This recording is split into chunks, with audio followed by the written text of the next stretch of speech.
Okay, so welcome. This is Ampersand Live.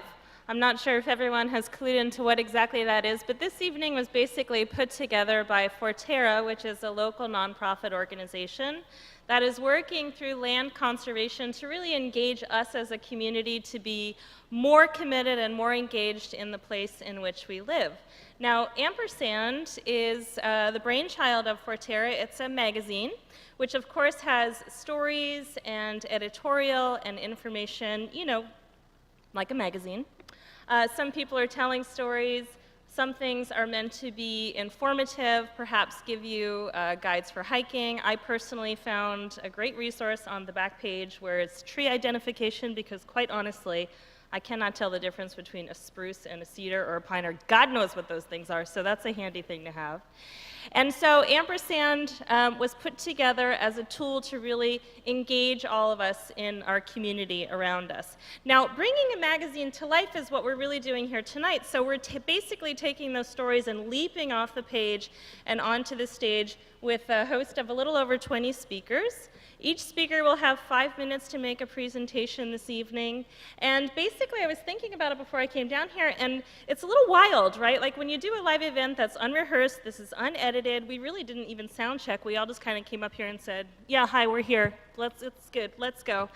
And it's kind of like a blind date. You know, like if you have ever been on an online dating site, and even if you haven't, I'm sure you've heard all of the stories, you're basically cruising through, ladies or men, and you're looking for someone, and sometimes you really hit on someone, and maybe they're not the cutest, but they're just so well written.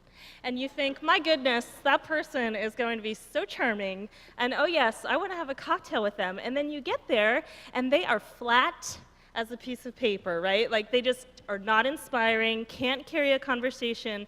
And I'm telling you, I know this from experience, oftentimes you leave those situations and you're thinking to yourself like, what happened to that person on the page, right? So hopefully tonight we have a totally different experience. And all of those stories will leap right out at you. The common thread between everyone here today, the anchor really is the sense of place. And that is really something vague. I kind of struggled with it myself, like what does that really mean? And in essence, a sense of place is really very specialized and personal, and that's the beauty of it, because it means so many different things to so many different people.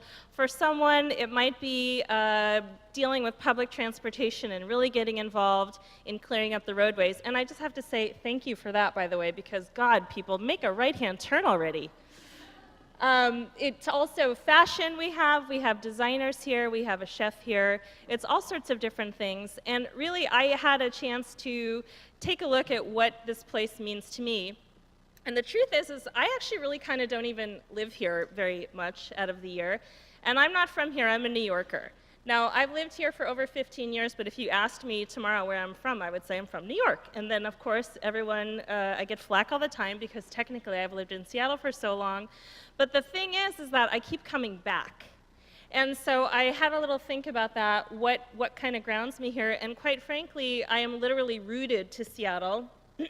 I have an urban farming business.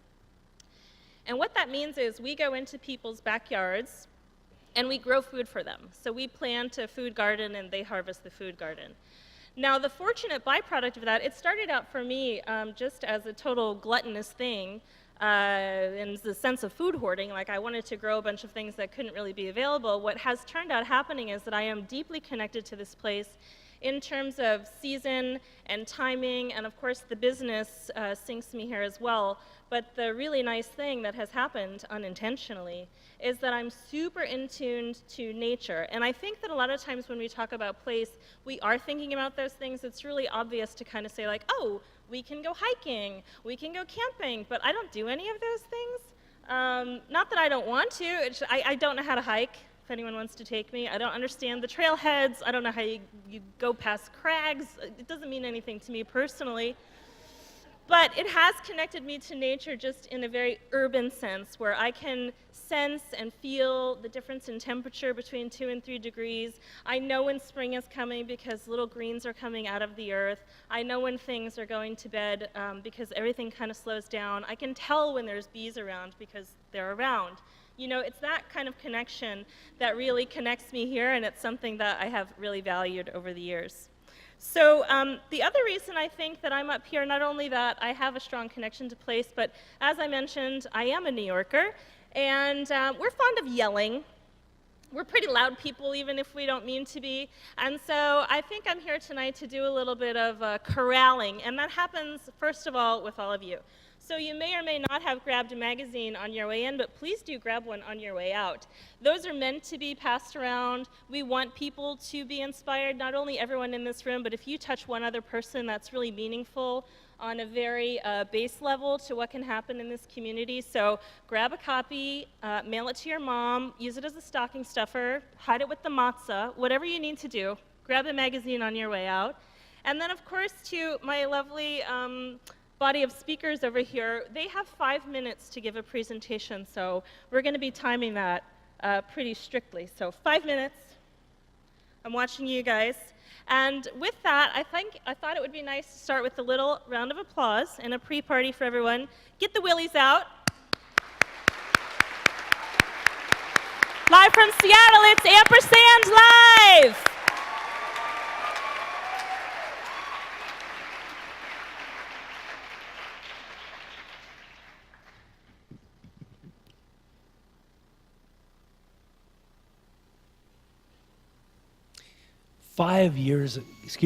In the 1980s, there was a messenger that came out of the old growth forests.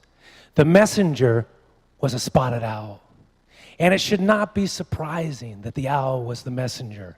Throughout time and throughout cultures, owls have always been messengers associated with wisdom. And they do have a wisdom telling us about their habitats. Through the spotted owl, we learned that we could not cut any more old growth forests and that we need to connect the remaining forests so that young could disperse and find unrelated mates and carry on in future generations. In the Cascades, we have this incredible mix of different tree species, and we've learned through owls and other birds that we need to protect the riparian areas and leave snags. When we leave the snags, woodpeckers create cavities. The cavities created by woodpeckers serve for the homes of more than 30 species of birds in the Pacific Northwest, including the diminutive northern pygmy owl, one of the smallest owls in North America. Here's two little pygmy owls right after they left the nest, recognizing one another for the very first time.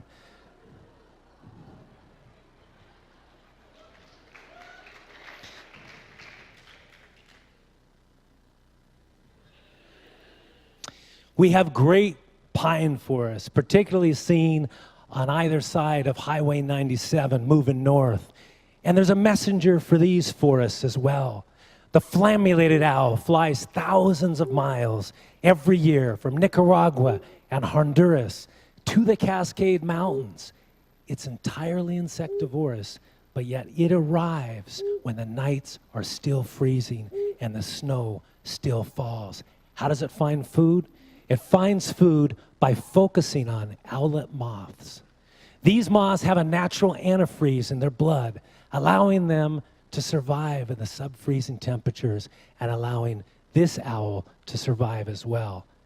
This moth is found in its greatest abundance where old-growth Doug fir mixes with old-growth ponderosa pine. In the forests in the Blue Mountains in the southeast, in the Okanagan Highlands, in the Kettle Range, great old forests host the largest owl in North America, the great gray owl. It needs the forest to hide, and it needs the meadows to hunt. Inside of that forest, it nests in huge snags, snags big enough to hide an owl that is 27 inches with a 5-foot wingspan.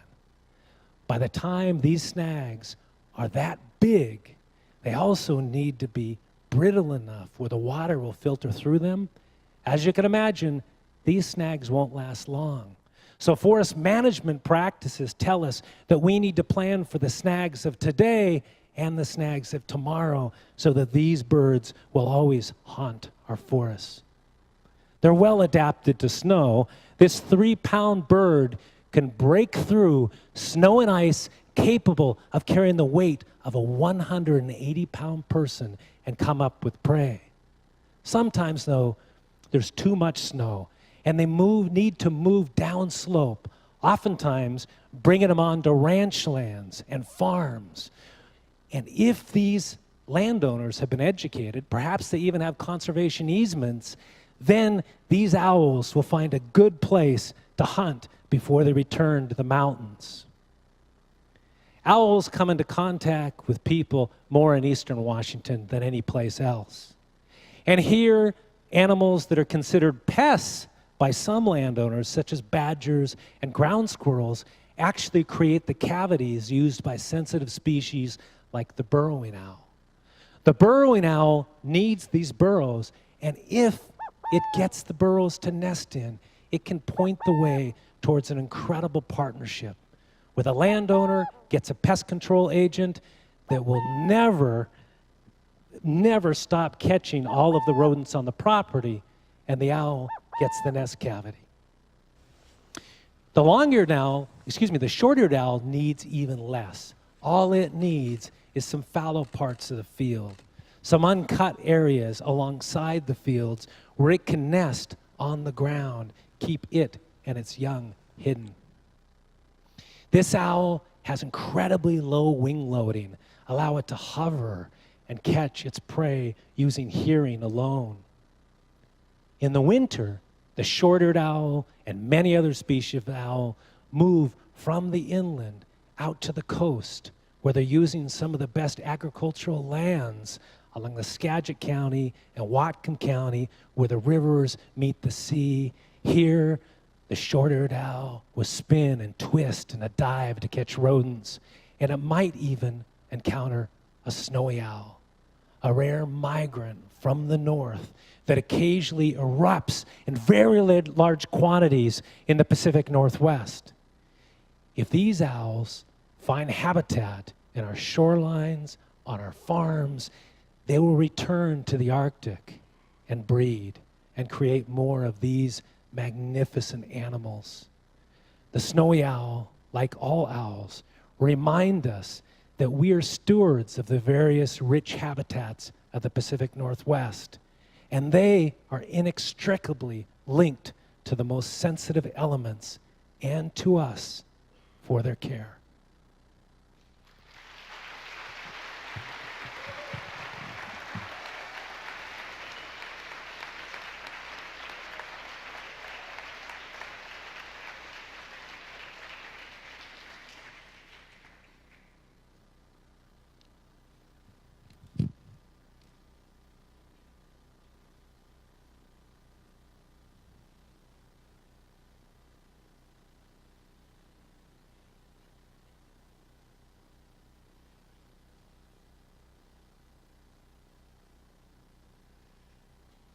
Seattle is such that in 1/3 of our city, the sewer system holds both sewage and stormwater flowing through the same pipes.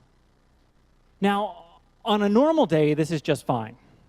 But on a more complicated day, when there's heavy rainfall, there is so much volume in the pipes that it backs up and has no place to go.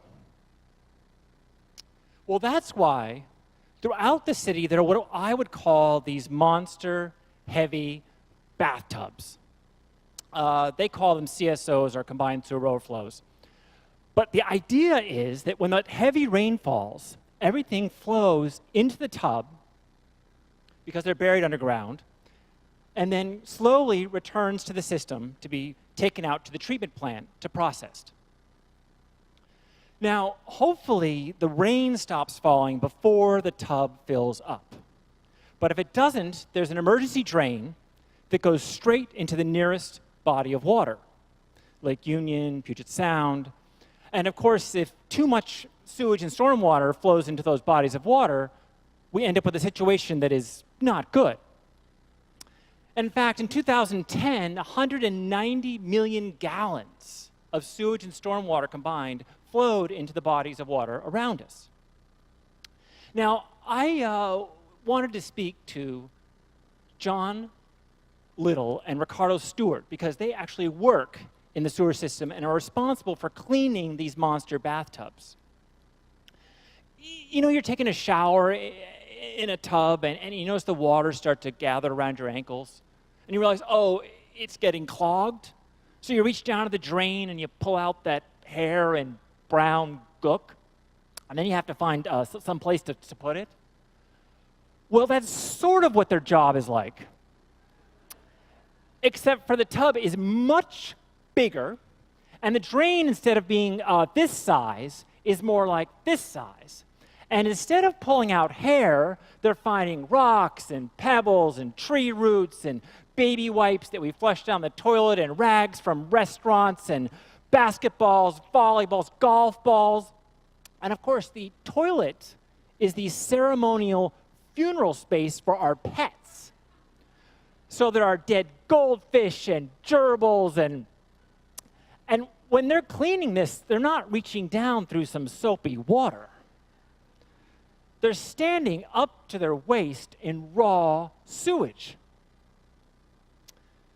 So I had to ask John and Ricardo, how do you manage being surrounded by all that humanness?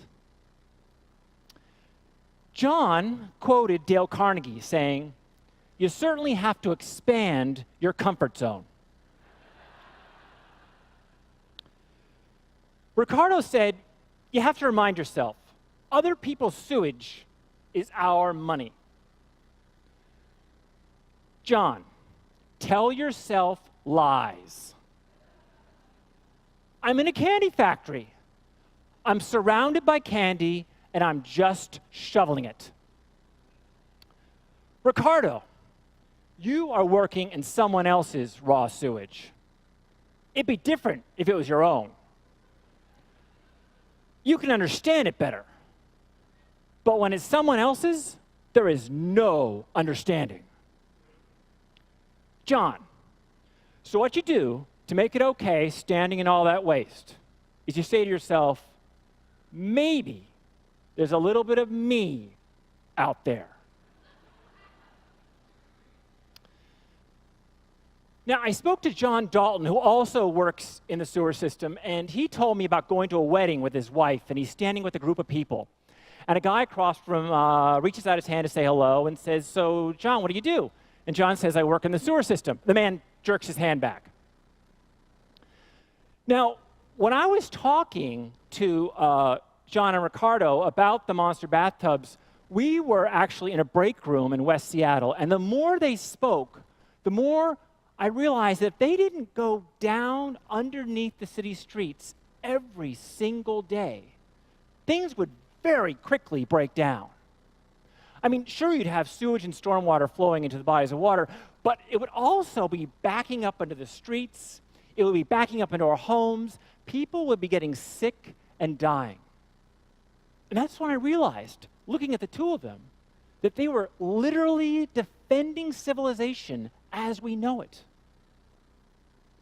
Now, at the end of our conversation, John, he had to go over and use the restroom. But when he came back, he said, "You know what I do when I'm done with the toilet at home?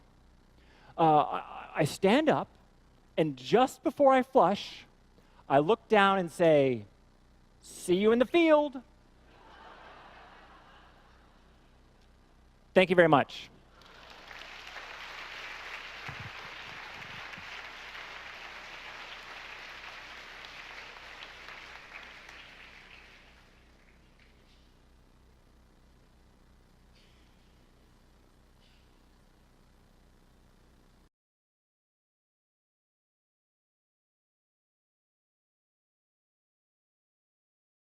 That first day I went out, I had just read in the weekly or something about this fisherman who was catching crabs and eating them. His family was eating them, but they were completely black with the pollution. And so this image, I kept thinking about this image of these black crabs in the bottom of the river.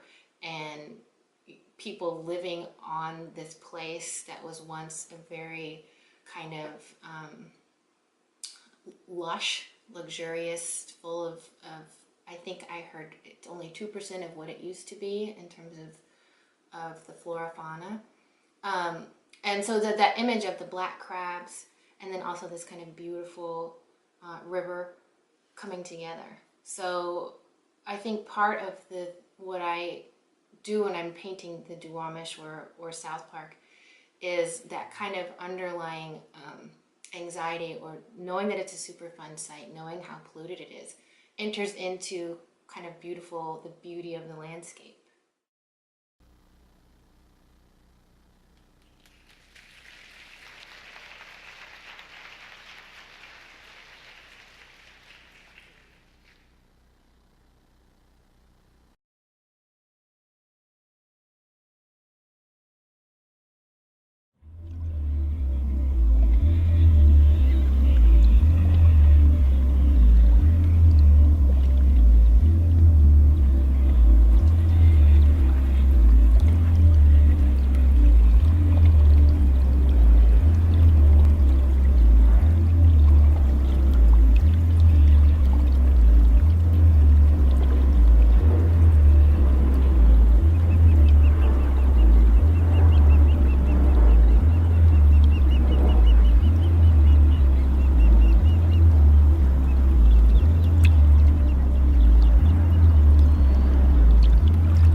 My name is Knut Skip Berger.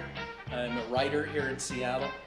I live in Madison Park, but I live in multifamily housing. I take the number 11 bus, and for fun, to get ideas, I go to World's Fairs.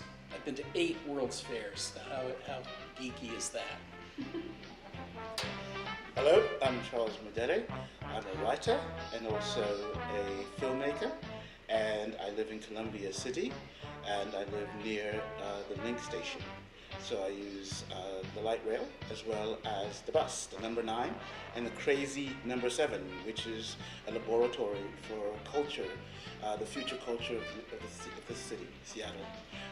The book that you should all read right away after hearing me speak tonight is Crabgrass Frontier by Kenneth Jackson. Get that book and stop talking to me. Thank you.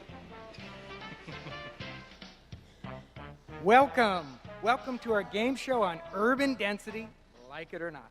Our guests tonight, Knut and Charles. Ready? Well, let's get started. First question, what city is tackling density in a smart way? Knut. Well, I'm not smart. That's sort of the question. I know they have a lot of affordability problems, just like we have, but my heart is stuck in San Francisco. I think San Francisco, when it comes to density, when it comes to walkability, it's just an irresistible city, and I love the way they handle heritage. Charles? San Francisco is a catastrophe. And there's no kind of way to work your way around that problem. I'd rather have a dysfunctional city, a dysfunctional density, with lots of poor people suffering than San Francisco. And that is, if you look at it, that is the honest truth. I must say that the city that we need, in terms of density, is still in our imaginations, in terms of like how it could work and how it can be shared. I haven't seen a city yet that has properly addressed this problem. Sorry. Knut, who doesn't like San Francisco? This one is yours, 10 points. Hey, I know it's cheesy. We're community TV. Okay, ready for question 2. What little bit of Seattle history would absolutely slay you if redeveloped? Well, okay, that's a hard one because I like everything. I would hate to see the gum wall go. Disgusting as it is. but the other building that I think it's kind of a future landmark is the Coolhouse Library. And what I'm really looking forward to is seeing the adaptive reuse as like a pot greenhouse. Go for it, Charles. This is going to disappoint people. I love the Columbia Tower, the Columbia Center. And if it went, I'd lose my way in this city. I still believe that the Columbia Tower represents our steeple in the sort of medieval sense of a town, in the sense that it centers us. I still think we need those kinds of monuments as a city.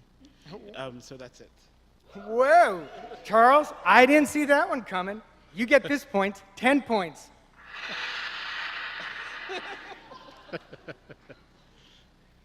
Okay, we're tied up, 10-10. If you were the city's development czar, what project would you scrap?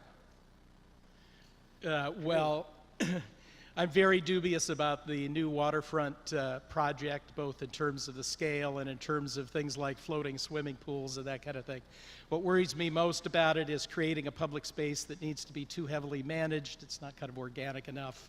And it strikes me that sometimes that it's sort of like we're creating a new Seattle center, but with heavy traffic right through the middle of it.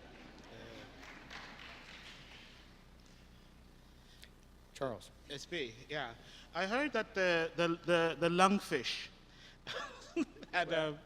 was the sort of the direction by which we got our lungs, and meaning that the worst things can, or something we didn't expect, could end up doing something else. This is the only hope I have for Bertha, that tunnel. if it can't serve another purpose, then it's up to zero in terms of use. And I would have, if I was God, I would have stricken it out of the face of this earth. That's what I'd say.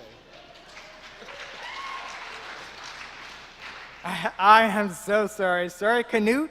You ought to know. A whole lot of us love the waterfront. Charles, you too. So, no points. Okay, time to get some points on the board, you guys. How do you make sure Seattle isn't just a city for rich white people? Well, that's the solution to that is to create an economy that's not for rich white people. I think the problem is bigger than just housing and that kind of thing. The problem is our economic system and the way it's creating the disparities that cause so much problems. Charles. I would say maybe going to the moon, one. And I mean that seriously. If we sent people of color to the moon, that might work. But the other one is affirmative action. And we don't talk about affirmative action in terms of urban policy at all. And I don't know why America dropped the necessity of this program, seeing that so much of its development in terms of suburbs and so on involved immense government intervention.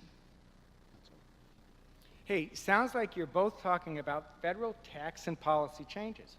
Well, that's in our new reality TV show, Congress 2015, just when you thought it couldn't get any worse. So, okay, 20 points for each. Tie it again. Final question. What's your one crazy city building idea? Okay, this is my back of the envelope crackpot idea. My thing is, how many more people could we accommodate if we didn't build anything? And I think we ought to look at repopulating existing spaces. If every current household in Seattle, increased the number of people living in that household by half a person, statistically,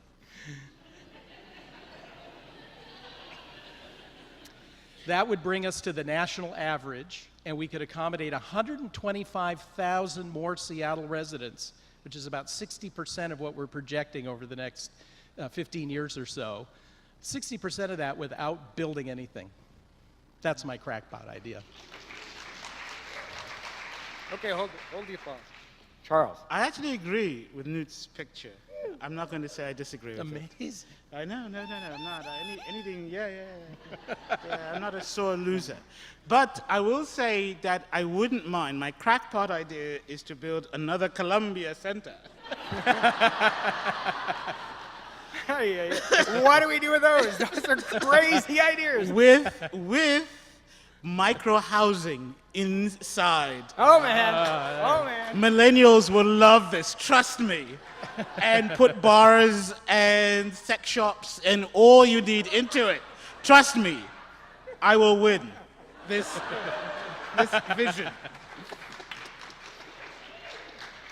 You know, there's one answer like that in every game show. These are crazy ideas. So you both get half a point. I'll ponder them on the bus ride home, and I think you guys are going to ponder their ideas on the bus ride home, too. So thank you, Canute and Charles, for playing Urban Density. And it's incredible. A tie score for both of you. So we have parting gifts for both of you. And for some lucky members of our audience. T-shirts.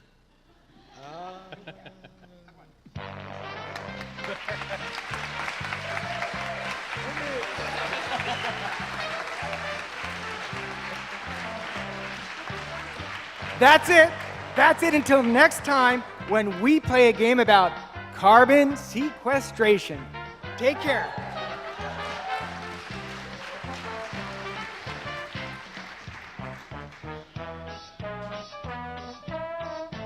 To carry on that theme, I'm like envision a 50s radio host.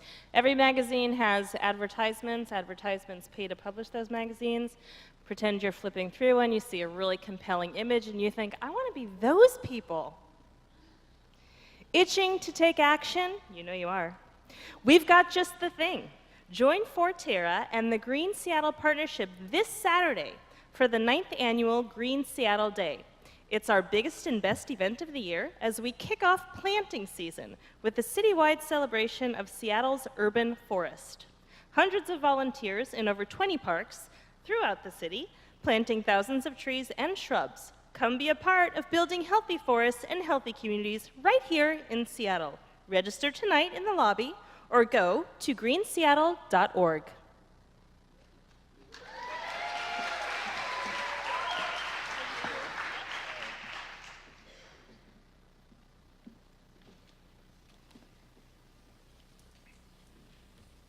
Sundays at the market with my girl.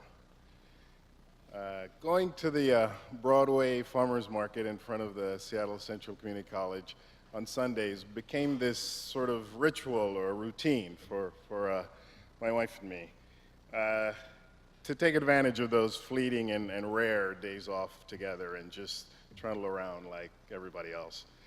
I love I'm sorry. Just tumbled my cards. We're going to start over. We're just going to pretend that I'm going to take 30 seconds, please. So anyway, I love the farmers market. I think it's this magical place where there's this temporary collection of a food oasis where you get to enjoy all of the results of all the efforts of these fantastic and extraordinary farmers. We see a certain group of people all the time. You know, it's just a way for us to spend time together and to celebrate these people. There's Brent Olson, who's a dryland potato farmer from Colville, Washington, who's there with his mom, Myrna, and sometime his new little girl, and he grows the most extraordinary potatoes I've ever had in my life. There's David Krepley from Dog Mountain Farms, where I did some cooking events, and he's always got a crazy story, and he's a source of the quince that I use for this, amazing confiture that we serve with cheese. We spend loads and loads of time at Local Roots Farm with Jason and Siri, Local Roots from Duvall, Washington. They have the most amazing collection of lettuces and greens. Old and just weird stuff that you just never see anywhere else. And there's always a story, there's always a little recipe sometimes. And we walk away feeling great about things and just excited about having this connection to these beautiful, rare, and unique and obscure things that we wouldn't find anywhere else. We also spend loads of time seeing Kurt Tonemaker from Tonemaker's Farms in Frenchman's Hills in Eastern Washington. He grows the most amazing stone fruit and tomatoes and peppers, and I think this summer, I don't know how many pounds of the shishito peppers we purchased and roasted and enjoyed at home, just really simply with a little bit of salt. The connection for us is just, for my wife and me, is just enjoying being in that environment and celebrating, as corny as it sounds, all that organic goodness that comes from the earth. And then there's that sensual component of just being surrounded by all of that fresh, ripe, and beautiful produce. We get kind of excited and we start shopping like rock stars because you're just overwhelmed with everything and you just want to buy everything, and as a chef you just want to go home and cook and have a gajillion people be there. It's just quite amazing. I have to say there's also a little bit of that sort of silly self-satisfaction because you feel like you're doing something good or you're in some right kind of place, and people seem to be the best of themselves when they're at the farmer's market, save for the time when there's only one piece of broccoli rabe at Local Roots and some elbows begin flying. Well, after bouncing around, Capitol Hill, seeing all that's new, we've had coffee, we've had a nap, we head off home to cook, and we're in possession, in addition to all of the fantastic produce that we have, we're in possession of the two things that I think are critical for having a great meal, which is we're hungry. And so if you want to have a great meal, the simplest thing is extraordinary when you've got an appetite. And then we've got good company. And I always say there's no reason to eat with anybody that you don't like. Life's too short. Unless you're trying to make up. And that's a reason to invite somebody you're not getting on with. So off to home we go, and we survey our plunder from the market.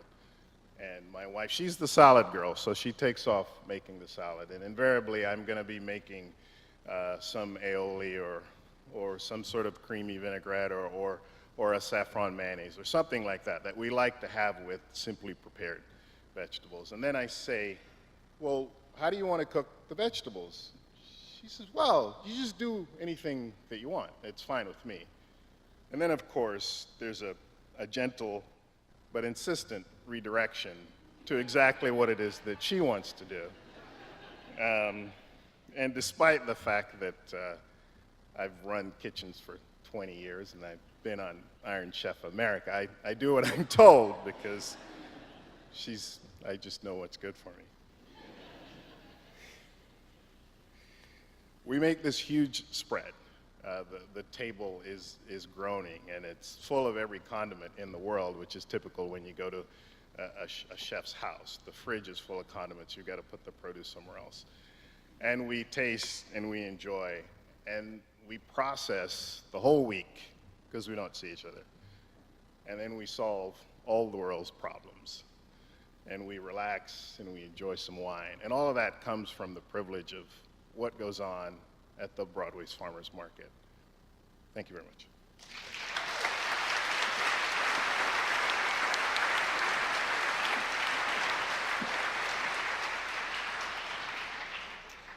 So 15 years ago, a little more, Puget Sound salmon were listed as threatened under the Endangered Species Act, and I wanted to learn more about why it's so difficult. We work so hard on recovery.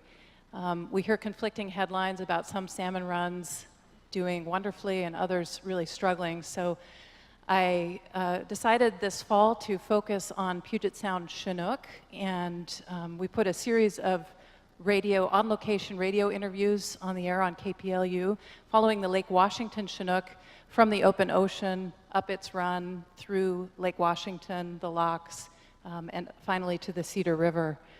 So you're going to hear a compact version of a series that aired over 6 weeks this fall on KPLU.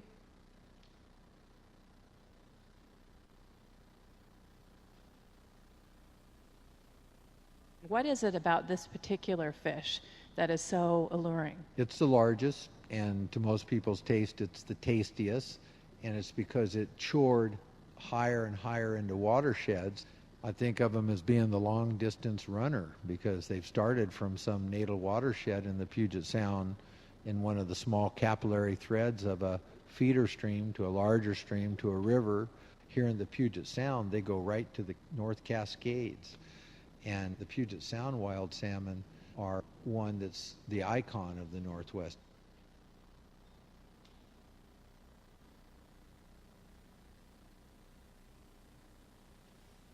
Puget Sound is a very unique place because it is a deep inland fjord. It is one of the only inland fjords along the whole west coast of America that's in an urban setting. And so the fish that go out through Puget Sound and then come back through it experience a much more urbanized setting than any other fish up and down the west coast. The toxic chemicals kind of get trapped in here, do they not? It's like a dirty bathtub that's hard to clean. So the fjord has these sills at the entrance to Puget Sound, and so what happens is the water within Puget Sound doesn't exchange as freely with the waters in the open Pacific Ocean. Puget Sound fish in general have 3 to 5 times higher levels of certain contaminants, PCBs, flame retardants, than other salmon populations up and down the coast.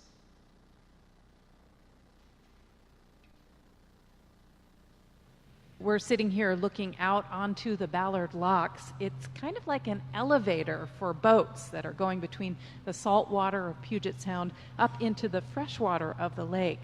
And there is a fish ladder here. The ones that go through the fish ladder often are dodging sea lions or seals to get in there, and then the entrance can be fairly skinny. And so we see marks on some of the Chinook that we tag just from getting scraped on their way into the fish ladder.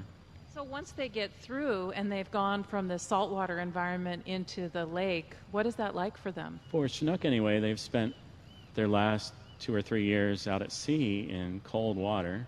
People tend to forget how much salmon need cold water.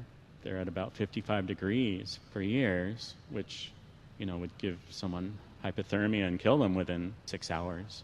So when they get here and the water is 72, it's a huge shock. So you see fish milling around outside of the downstream entrance to the fish ladder, and not to anthropomorphize, but it looks like they're saying, do we really have to do that? It's so hot, and it's fresh, obviously. So once they get upstream, it's a whole nother world.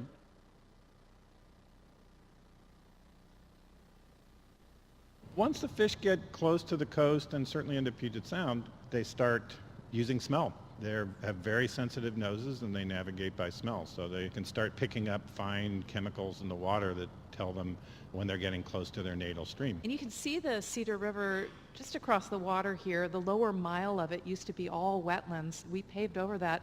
How have the fish adapted to that change? Sometimes they don't adapt very well, and other times they do. You have to realize that was one of a set of changes that started when they completed the Ballard locks. We ended up replumbing the system, and the Cedar River used to flow out to Puget Sound through the Green River and the Duwamish.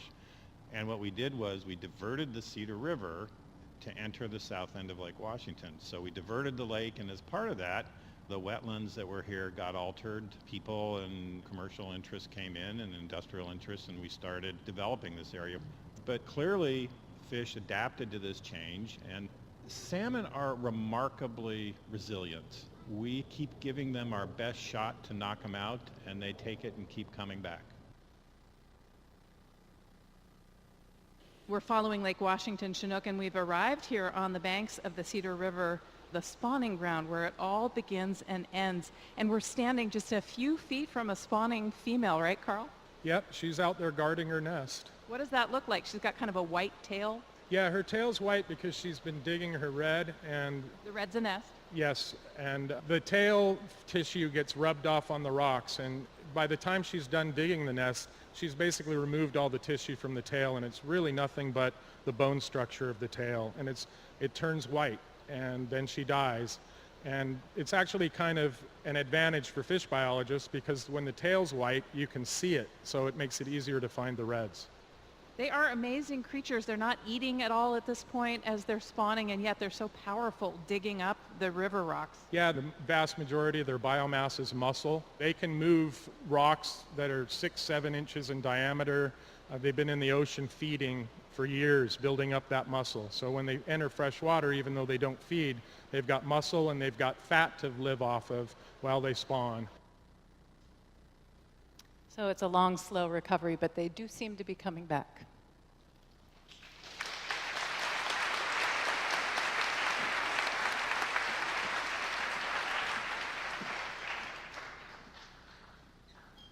Hi, so my name's Tara, and that's not a slick marketing ploy or a stage name. I was actually named Tara because I was born on Earth Day, which is quite fitting because I design, create, and make, and then photograph myself in dresses that I create from natural materials. And almost all the dresses begin the same way, and that's just with taking daily walks around my neighborhood. I'll be drawn to a certain leaf or a flower. Restarting? Yeah, so I'll be drawn to a certain leaf, like a maple leaf, and instantaneously start envisioning what would be possible with a dress.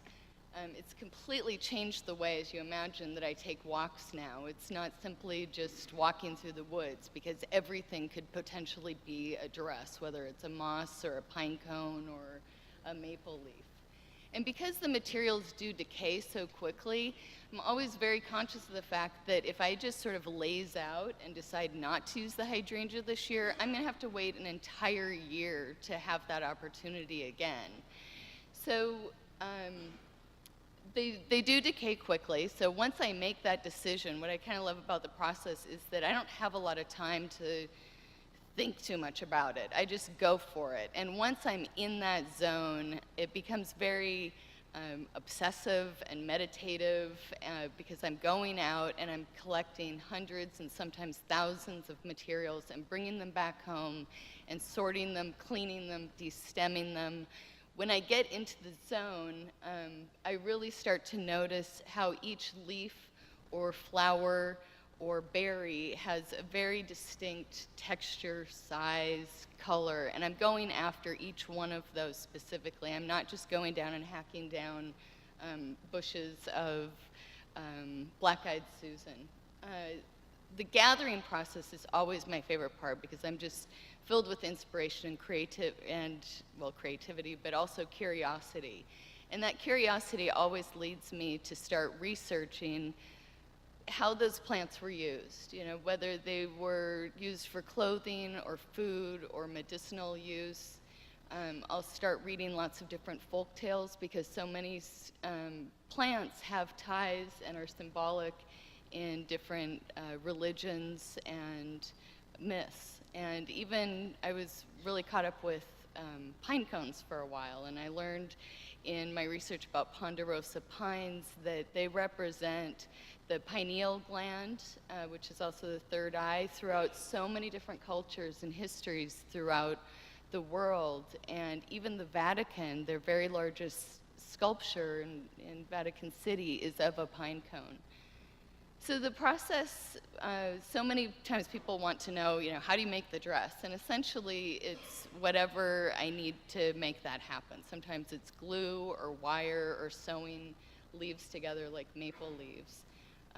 The other really exciting part is that, sure, everybody has had or routinely has obsessions that pop up, and you just kind of weave whatever that thing you're into conversations with random people. So I've met really fantastic people like the oyster shucking champion of Shelton when I got obsessed with my mussel shell dress.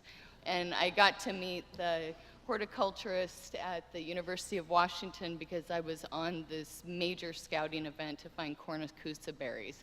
I have a good friend who's a bee shaman. I've also met beekeepers who are also preppers in Yelm. And I find all of that in sort of gathering people and stories along with materials through that whole process. The dresses last, it depends on the material. My mussel dress is the only one that hasn't decayed. Many of them only last for 3 days to maybe a week. So I have this really short amount of time to just go for it. And the cornucopia berry dress, which will come up next, that one only lasted for 3 days before the fruit flies started to hover around. Whereas the mussel shell dress, that one took almost a full year to make because I knew that I couldn't collect the shells from the beaches and that I would need to connect with somebody, and that ended up being my oyster shucking champion who owns a restaurant in Shelton where I'd done an artist residency, and she and her very generous dishwasher saved these mussel shells for me over months and months and months, and I would drive down to Shelton and then I would varnish and clean them, and I ended up making crocheted ropes and attaching to them to mimic exactly how they're farmed in Penn Cove where the mussels come from. So making the dress I love that whole process. The worst part for me is actually taking the photograph because I'm the photographer and the subject.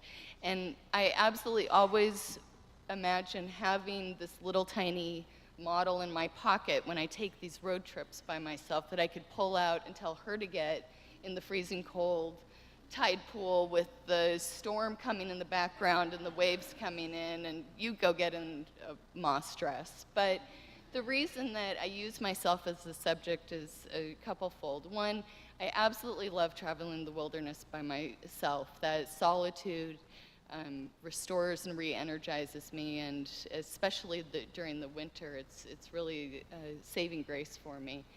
And also the portraits they do end up being portraits of a time that very temporary, private, intense, intimate time that I had with this exploration of a plant and a favorite place and meeting new people. And, you know, in making all of these dresses, I've had to consider why am I doing this? And if you see my living room most weeks, you would also wonder, why do people even live with her when she goes through these stages? And, you know, I enjoy the process a lot, but the more that I've made them, I've also had to recognize that they're very much my way of coping with very complicated issues and thoughts and emotions around our climate and climate change, that I think that we all have fears and emotions around that. And by going around out into the wilderness by myself and gathering and touching all of these materials, and literally wrapping myself in nature and getting dirty, every single one of these dresses and these favorite places that I go to, I'm hoping that they will always be there for myself and future generations, or hoping that maybe the pictures will inspire other people to go out and explore our communal backyards and figure out ways to take action to conserve and protect what we're so incredibly lucky to have here in Washington. Thank you.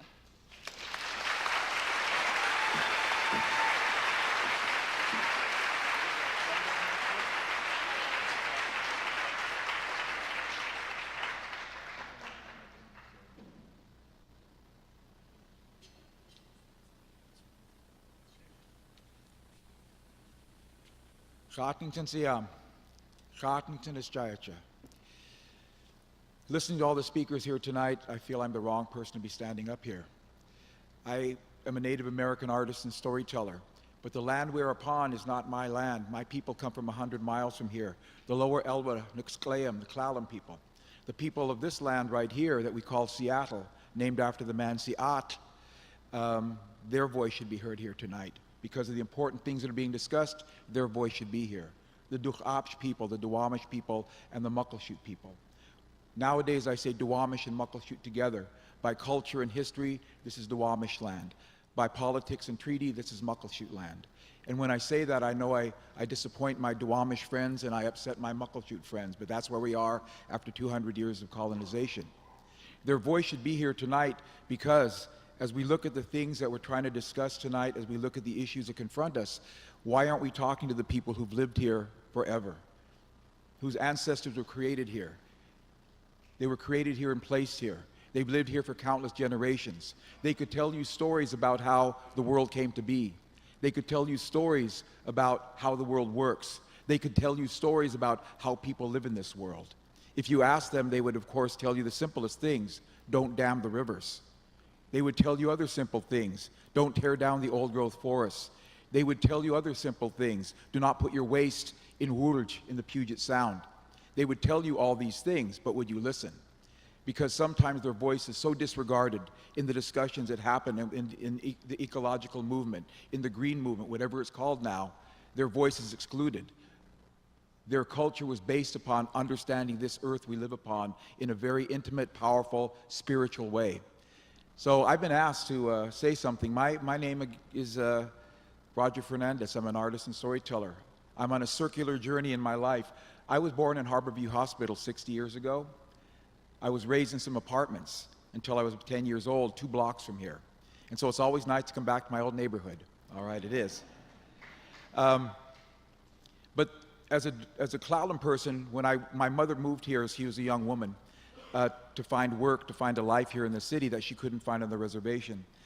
In the old days, Clallam people, as they approached this land here, the Duwamish land, the Muckleshoot land, they would sing canoe paddle songs to let people know they were coming. And so I'm going to sing a Clallam paddle song. It's called the Klumachin, the blackfish, the whale song. It's a way of paddling the canoe together in unison. It's a way of making that work easier. It's a way of announcing your arrival. And so this is a Clallam song from my people 100 miles from here. Again, as our canoes approach, we'll be singing these songs.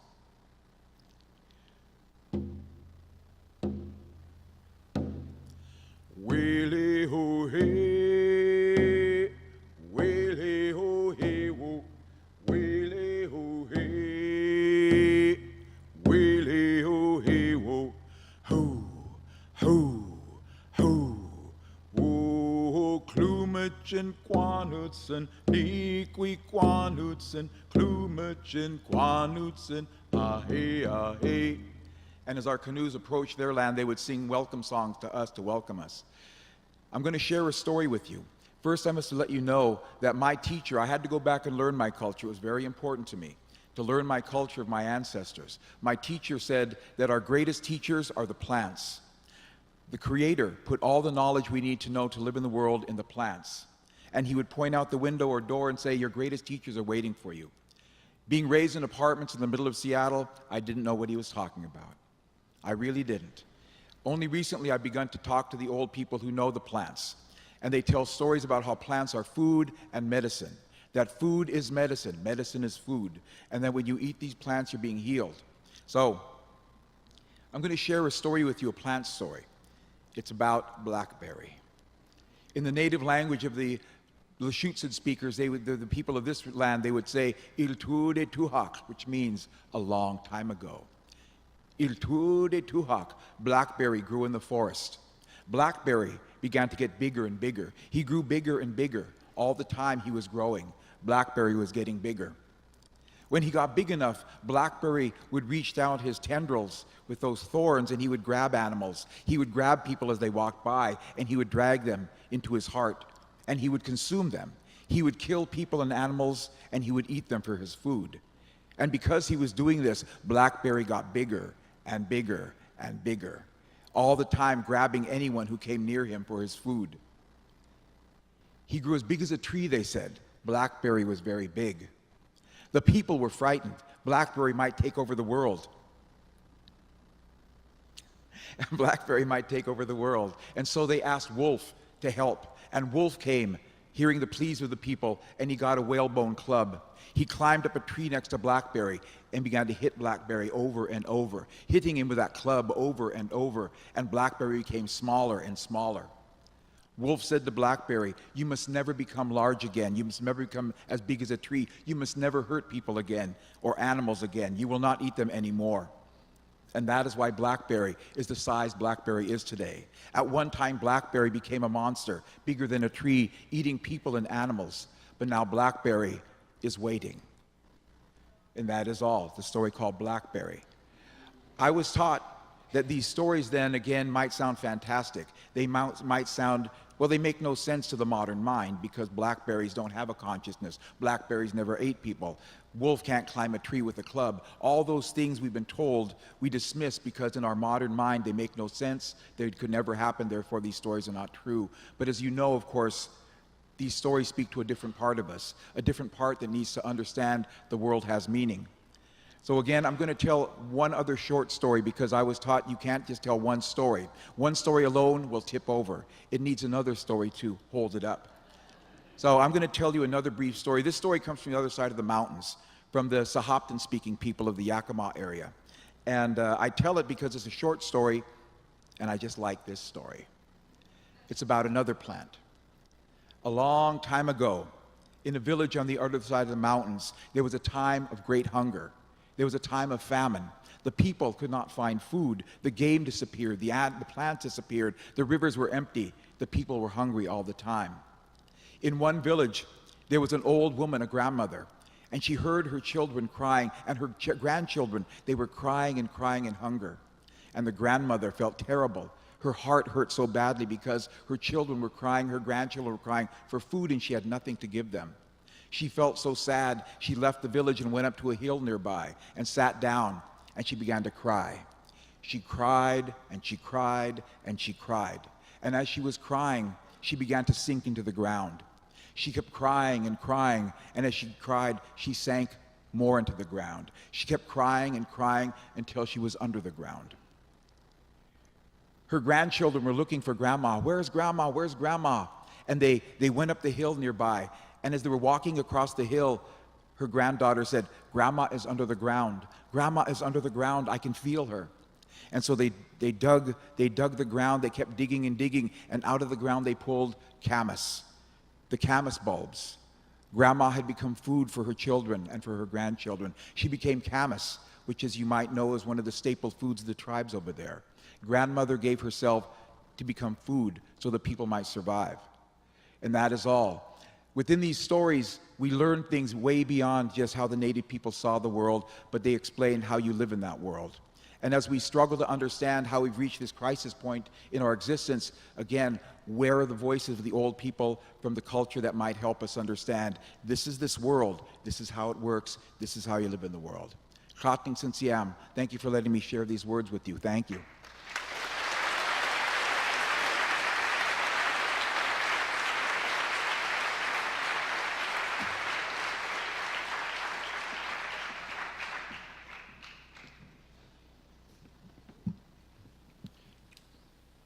Hello.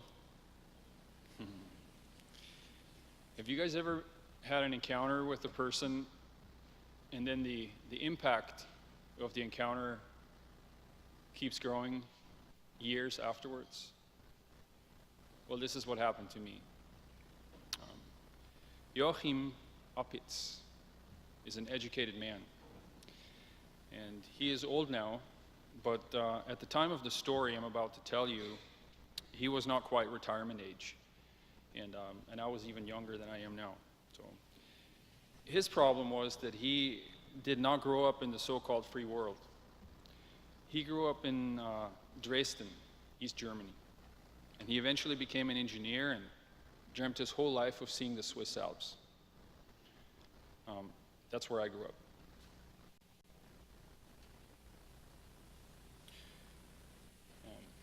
Yeah, like in the valley down from there. So Joachim actually had done quite a bit of climbing in a little fiercely protected area in East Germany called the Elbsandstein. Some of the climbers in here might have heard of it. People were so into it that it was against the law to climb with shoes on. All the climbers were climbing barefoot. So, and he told me it actually kept him sane during his years behind the Iron Curtain. So, and I had just become a Swiss mountain guide. And after the wall came down in 1989, he started saving his Deutschmarks, and in 1993 he made his dream come true, and he took his wife Else to go see the Swiss Alps. That's how he walked into my parents' post office in the tiny little town of Stalden, Switzerland.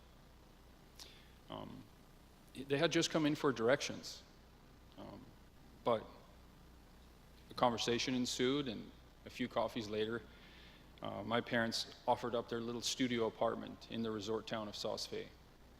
And that's where I met them a few days later. They had just come down from a hike below these beautiful peaks.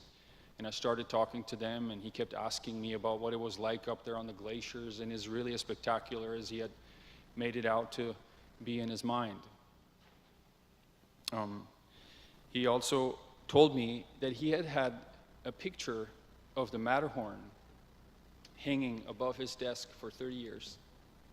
And he truly felt like that he would never see it. So he kept asking these questions about the mountains and what it was like, but he also told me that he didn't have any money. He would never be able to afford a guide, and he had already been to the Saas-Fee Guides Bureau, and there was no way. But I was young, and I had the time, so I thought, well, it's going to make me feel cool if I take him up this mountain. So we got him outfitted, and the next day we made our way up the mountain in perfect conditions. It's a simple climb, really. This is actually the mountain right here, the Alalin. But when you summit, or right before the summit, you come up onto a crest on a ridge, and the panorama opens up, and the thing you see clear across the valley is the Matterhorn. So when I pointed all of this out to him, he fell to his knees and he started crying. And he grabbed the summit cross and said, "My God, I can't believe that I am allowed to live through this day. And I'm not going to lie to you guys, I had to kind of turn the other way, because I was probably going to start crying too.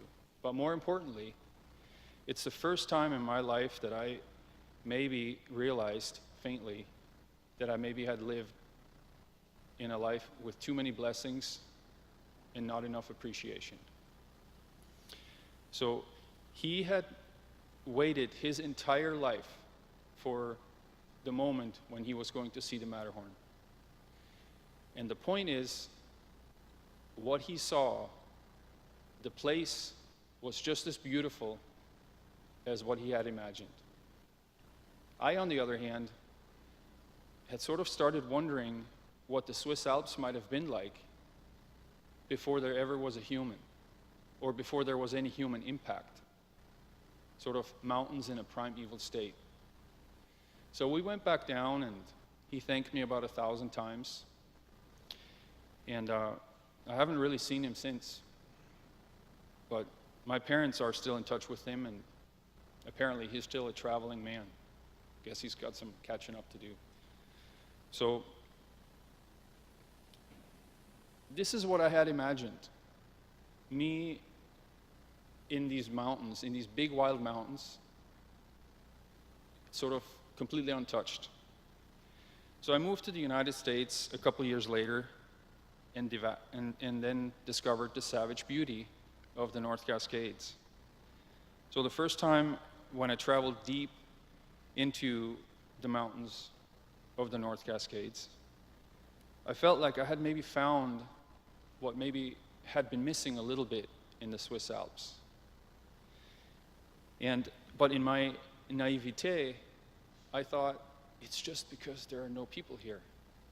I didn't really realize that there had been so many pressures on these mountains, and by mining, resource extraction of any sort.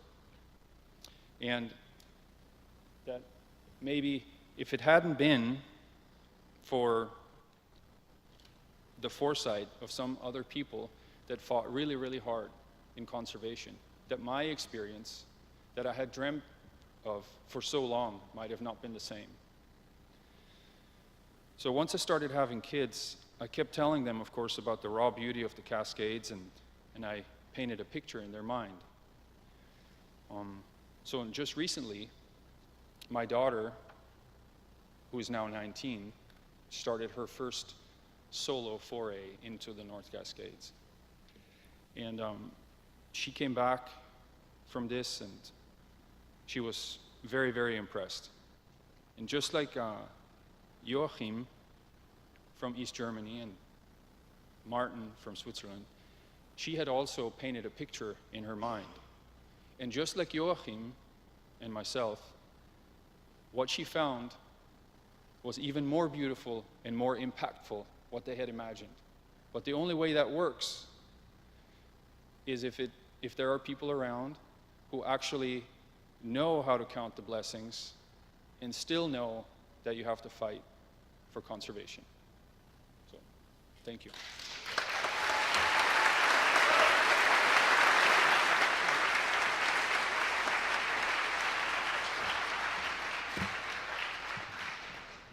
Are you looking for your next mountain adventure? You guys know I am. If I don't have Martin in my pocket, and I'm planning a weekend outdoor with friends, or perhaps you're wondering if your favorite trail is covered in snow, the Washington Trails Association has answers to all of your hiking questions, all of my hiking questions. Go to WTA online to find great hikes, learn about issues impacting your favorite trails, and discover how you can help protect the places that you love. Be a part of the hiking community, volunteer, donate, and join WTA.org. All joking aside, for a novice hiking wannabe, it really is the best website, so you should check it out.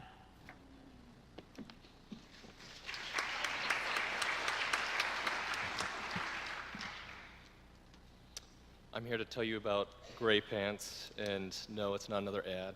Gray Pants is a conceptual design studio that I started with my best friend from college, and we play in the world of architecture, product design, and custom installations.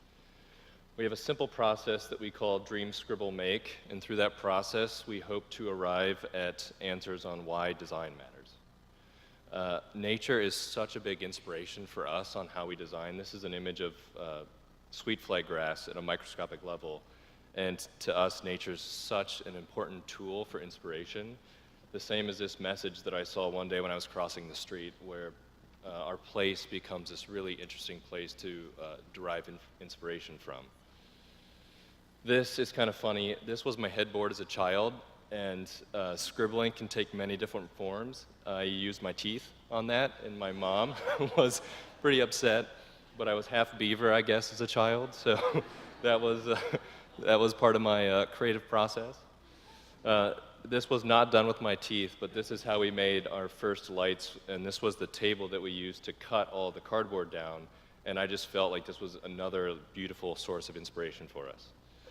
And going on further, I think great design makes great stories, and unfortunately I don't have enough time to tell you all the stories about what I think great design is, so I have a couple examples around why design matters, where you can take old scraps of wood and turn them into a beautiful chair, where you can take recycled aluminum and turn it into a light fixture, where you can take wood or cardboard and turn it into lights, where you can take scraps of plywood, turn it into a chair, where you can take ping pong balls and imagine that becoming a huge cloud, where you can imagine a problem such as the ocean gyres and come up with this crazy machine that tries to solve those problems, where you can take an old garage and reimagine that into a new space, where you can take an old box and try to figure out where you see all these different problems and all these discarded materials around you and how you can come up with a new product that helps to solve those issues. And one of the main things we started to do was we kept seeing cardboard boxes littered around everywhere, so we decided to come up with a product line that we called Scrap Lights to help solve that. And over time, this took off as an idea, and we started to scale this and turn this into a whole series of lights. And as ideas scale, you get the fortunate problem to how do you solve that in a responsible way. And a big part of our company was responsible design, responsible materials, and then responsible production. We started getting a lot of international orders, and we had to deal with how do we address this as a company. So we decided to set up an office in Amsterdam, and we set up production in the south of Holland so we could deal with local materials in local regions as part of our scalability effort. And then we wanted to impact people as well, so we wanted to work with a local production facility that employed people with different disabilities, and we were able to teach them about recycling and to give them a job in a craft-based business where they get to take pride and ownership into the things that they make.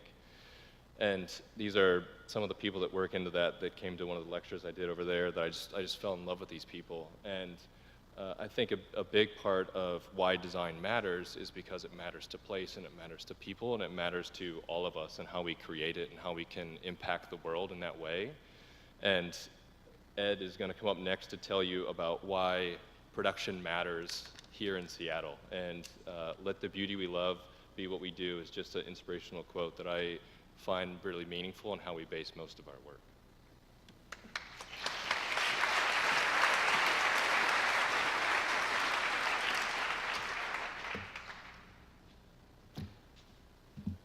Good evening.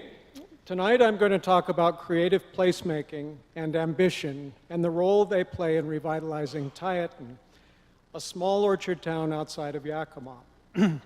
I discovered Tieton in 2005 after a fateful bicycle run-in with goathead thorns that flattened both my tires, stranding me there long enough to notice qualities not apparent to locals, who yearned for a return to the town's more prosperous past. Imagine a town on the backside of the Cascades. Fruit grows there, orchards thrive, but most area residents do not. Tieton was a town with little sense that it had a bright future. The great big world of possibilities seemed far away. Now imagine all the fresh, slightly audacious business ideas that urban professional creatives like you dream up. You live and work in that great big world. What happens when they connect? The future looks brighter for everyone. At its core, this is what Mighty Tieton is about. We connect urban creative ambitions that are difficult to accomplish or to take to scale. We pair them with underused buildings and production resources in a struggling rural town. Products made there are then sold to regional and national markets. Businesses start, lives improve, hope grows. What kinds of businesses? Gray Pants has shifted much of their lamp production to Tieton.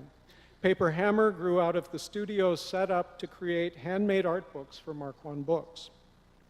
Tieton Cider Works has gone from a production of 200 cases of cider in 2008 to becoming the 8th largest winery by volume in Washington state. Tieton Farm and Creamery can't keep up with the demand for their superb cheeses. We now distribute Tim Burton's books and cards from our warehouse. The only mosaic signage company in the United States is starting in Tieton. These companies generate jobs, teach skills, inspire others, help save our post office, engage the community, and make life there more fun. Our annual events are now anticipated traditions. In turn, this helps the urban professional creatives focus on opportunities, new ideas and markets, and to grow. In Tieton, much but certainly not all of the production work is done by young Latinos who are smart, engaged, and ambitious. They want to be connected to the big, exciting world of possibilities. Thanks to Gray Pants and the other businesses growing there, this is happening. Why does this matter? Well, no one wants to live in an area that feels left behind. One of the persistent problems in poorer rural towns is a lack of hope, a sense that the place doesn't have a future. Tieton can now offer opportunity to some who aspire to the great big world in ways those of us in this room take for granted. What does our future look like? A revitalized town with a reputation for being a hub for more sustainable, unusual, creative businesses related to design, art, hospitality, food and beverage, and recreation, providing good jobs to the people in the area. A place that offers hope for the whole region, built on ambitions of those of you in this room and others like you whose ideas need a place like Tieton to gain traction and to grow. Thank you.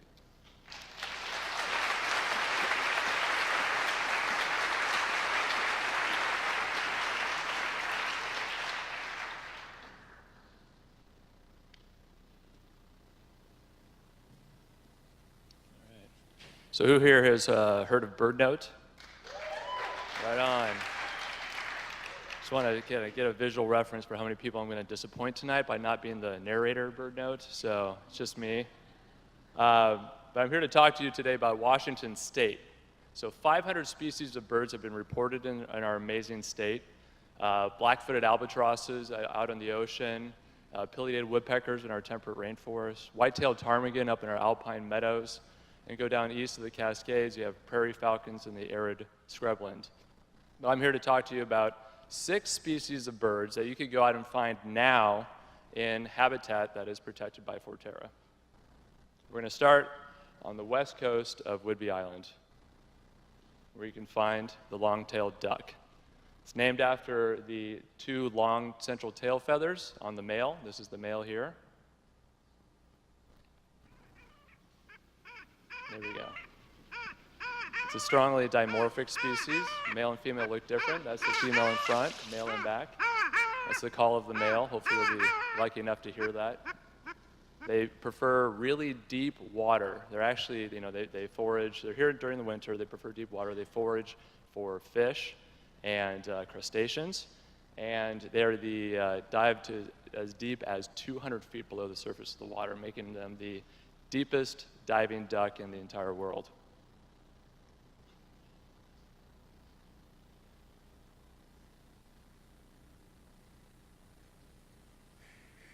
And I mentioned that they winter here, and then they go up to the Arctic to breed.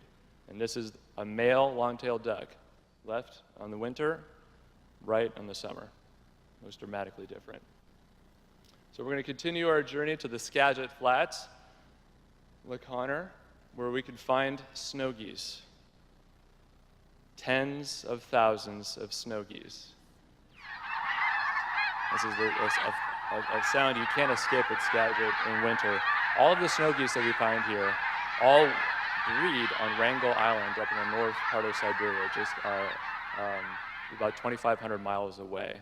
They're extremely gregarious in winter and migration, but very territorial when they breed. They are socially monogamous. You know, they pair for life, and they actually form bonds on winter grounds and then return to where the female was born. Right here you can see that there's a blue goose in the middle. There's a different morph. There's actually a whole bunch of different populations of snow geese. And when you pile them all together, they number in about 6 or 7 million, which makes them one of the most numerous waterfowl species in the world. And that's the juvenile. We continue down to Tiger Mountain, a place called Raging River. We might have a shot to see varied thrush. So it looks kind of like a robin, but it isn't. It's also in the thrush family. This is a male here. There you go. Surprise. That's the male singing. And so this is actually an altitudinal migrant. They go up, they prefer nice, wet, coniferous forests. They breed at high elevations in summer, and then in winter they come down into the lowlands, eat berries and stuff, and look for them on fruiting trees. There's the female there. We're going to continue our journey to Cle-Elum, to the Tianaway River, where we have a chance of seeing the smallest falcon in North America, the American kestrel.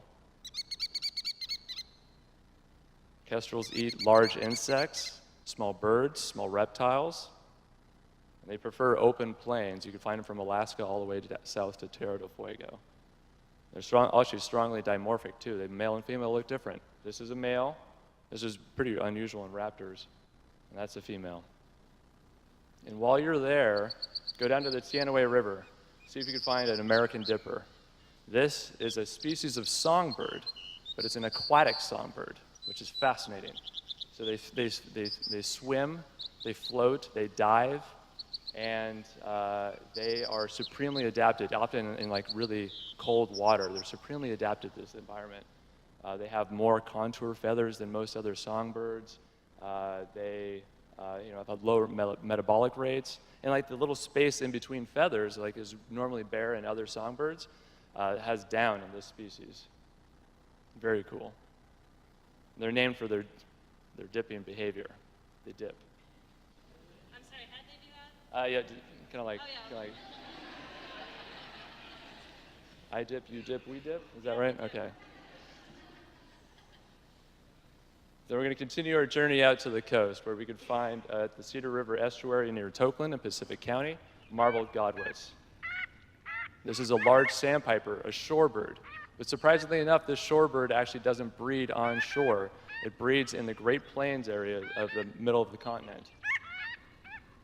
And in winter, they come out to the coast. They migrate out to both the, mainly the west and Atlantic coast, where they look for little bivalves, crustaceans in the mud at low tide. And at high tide, you could find them roosting in large flocks, like this, up on the docks, actually in Tokeland. And if you're a good observer, there's one in here that's not quite like the others. It's a little smaller, a little bit paler. It's a bar-tailed godwit. Sometimes you can find these. And this bird is amazing because it has the longest continuous flight of any single species of bird. It flies from Alaska, where it breeds, to New Zealand, where it winters, non-stop, 7,500 miles. It takes 8 days, which is incredible. And that's not gliding. That's flap, flap, flap, flap, flap. 8 days. But this one, I guess, was the smart one. It decided to kind of detour to Washington State, to kind of hang out there for a little bit. So on our tour, we went from Whidbey Island to the Skagit Flats, Tiger Mountain, the Tianaway, and Tokeland. If you want to learn more about birding in Washington State, birdweb.org from Seattle Audubon is a very good resource, as well as the Great Washington State Birding Trail from National Audubon. We got one applause there. That's good. It's available as a printed map as well as an iPhone app. And then our own website, birdnote.org. Thank you for your time.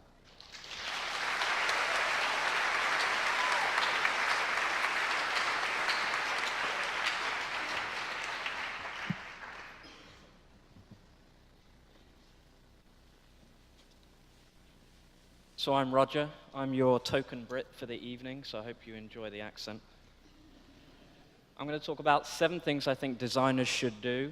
I'm going to show how that impacted a Denny bike. I don't know if you guys have seen that, but you'll see a bit of it this evening. So my first one is something this man's really good at. He's not actually a designer, but he's really good at this. My first one is crave talent. Design begins and ends with talent, so it's really important you surround yourselves with talent. This was a design competition set up by a nonprofit in Oregon called Oregon Manifest, and they understood that talent was really important, so they handpicked 5 design firms from around the States and paired us with 5 design makers. For us at the company I work at, Teague, it was really important to get the right blend of talent for the project as well. The second one I want to speak to is knowing the why. Tesla was not the first electric car, but it's very much been the most successful to date, and that's because they understood the why. We had been given the what in terms of our design brief from Oregon Manifest, and that was to design the ultimate urban utility bike. But for us, the why was far more important, and the why for us was about having less drivers and more cyclists. And to do that, you have to understand why people would drive when the conditions are like that. To understand people, you have to have empathy, which is my third point. That's very much about context. The design competition was about designing a bike for the city that you were from. So as a design firm in Seattle, this was our context. It's wet, and where it's wet, it means there's clouds. Where there's clouds, there's not much sun, so it's dark. It's also really diverse. And as we know in Seattle, it's incredibly hilly. So that means you have to be like this person, incredibly committed with all the gear, or you have to be like this person with none of the gear. So at this point, we've built the right team, we've craved talent, we've understood why we're doing it, and we've had empathy for our audience, and now we get to do what designers love to do, and that's make beautiful things. For us, what we kind of uncovered through this was that people were driving for these 3 points: safety, security, and convenience. And inversely, these are the reasons people were not cycling in Seattle, because they felt unsafe on their bike, they felt their bike wouldn't be secure, and it's just not that convenient. I'm going to play you a quick video of our final output from the competition.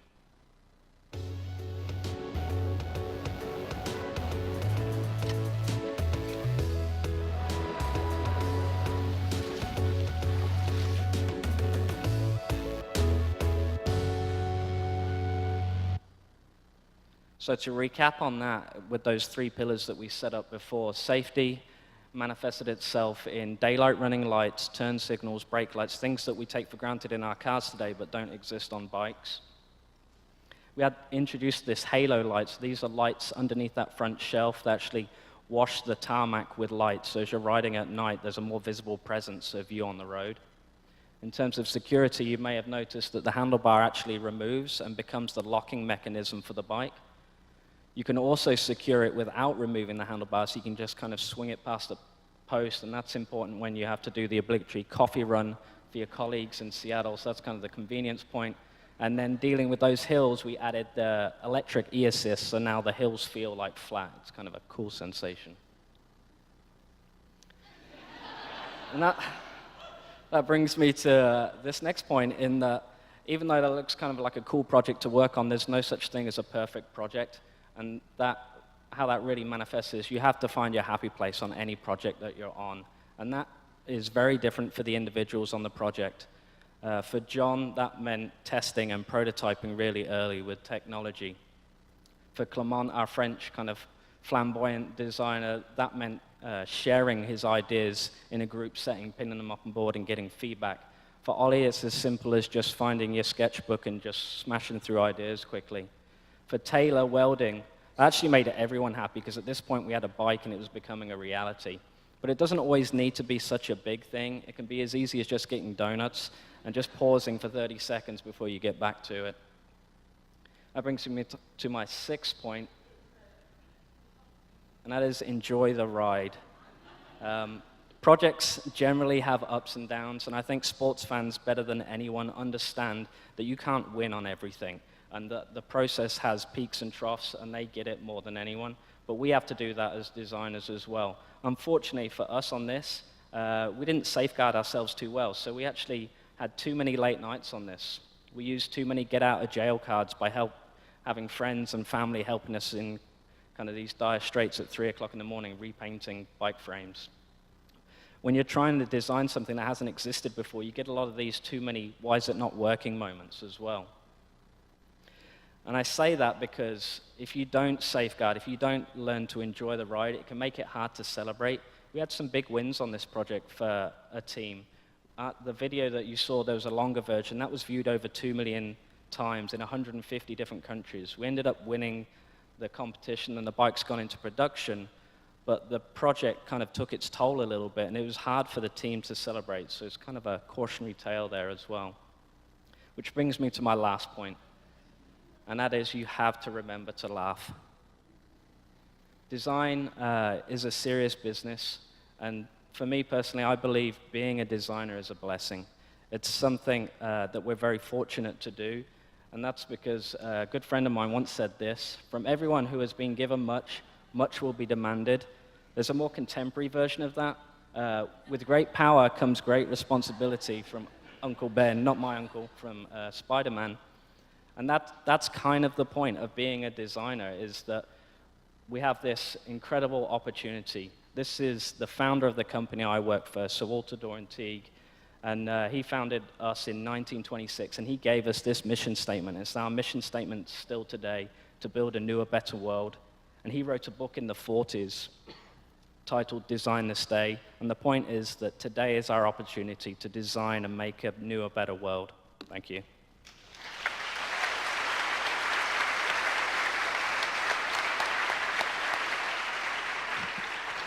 Yeah, I love it. Been burning one in public, always did it, but today I'm scared of nothing. Riding on that tidal wave, living like it's numbered, but I'm rapping in my basement like I've never made 100, but I'm still here. Beacon Hill. Better get acquainted, drinking cheap beer named after active volcanoes. No angels, but the devils wear halos over here. So, my role models were my motivated peers. Why the music getting better when the jobs disappear? I wish it wasn't true, but it's clear here. The music stay ever changing. It's like everybody's sick. They use it on occasion. I use it for medication. I used to hate it when the season started changing. Now I love it when it's raining, because the tourists are complaining, telling everybody, man, Seattle is depressing. That shit is partly true, but mostly entertainment. Supposedly a changer of the game, who saw the fame coming, ran the other way, so they say, but I stay hands up when it's raining. No umbrellas on my block, hoodies up, fuck a neighborhood watch, wanna be cop, airborne like a toxic event. I'm rising up, white noise lighted up. My city lives, stay brown like whatever get poured into my cup. They out of time and out of luck. Now, they say the world need an end.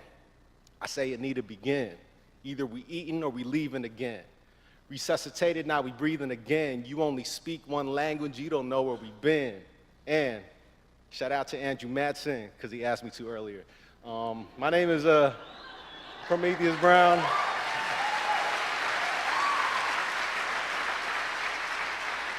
Thank you. I'm one half of a project called Rappers with Cameras, along with my partner Thig Nat right here of the Physics. I'm also a half of a group called Blue Scholars, and half of another project.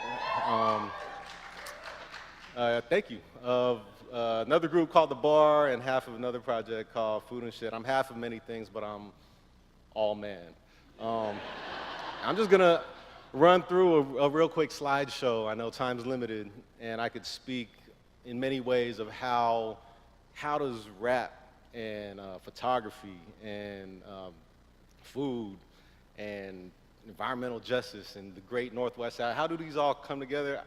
I could go on for days. I'll just say that I embrace this region. I grew up in Hawaii. It took me a while. I moved here when I was 10. It probably wasn't until like my 20s when I started actually traveling and seeing other places that I realized, wow, the Northwest is the best. So, yeah, you go out to New York and you see how the hip-hop music is influenced by the environment there. Very dense, lyrically dense. You go, come back to the West Coast, California, more laid back, more like cruising in your car, and lyrically and musically more drawn out, less choppy. And I believe that something is emerging here. The musical sounds here, particularly with the hip hop, do reflect certain things such as going to Deception Pass with your dogs and meditating on our rap lyrics and getting turned up in our own ways out here. So this is just a quick slideshow of photos that I've taken that influenced the lyrics that I write. This right here is, I believe this is Rattlesnake Ridge, and it influenced a bunch of songs about police brutality that I wrote. I don't know why, that's just what I think about when I go out there.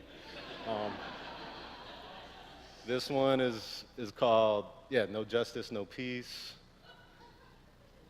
This one's called Fuck the Police.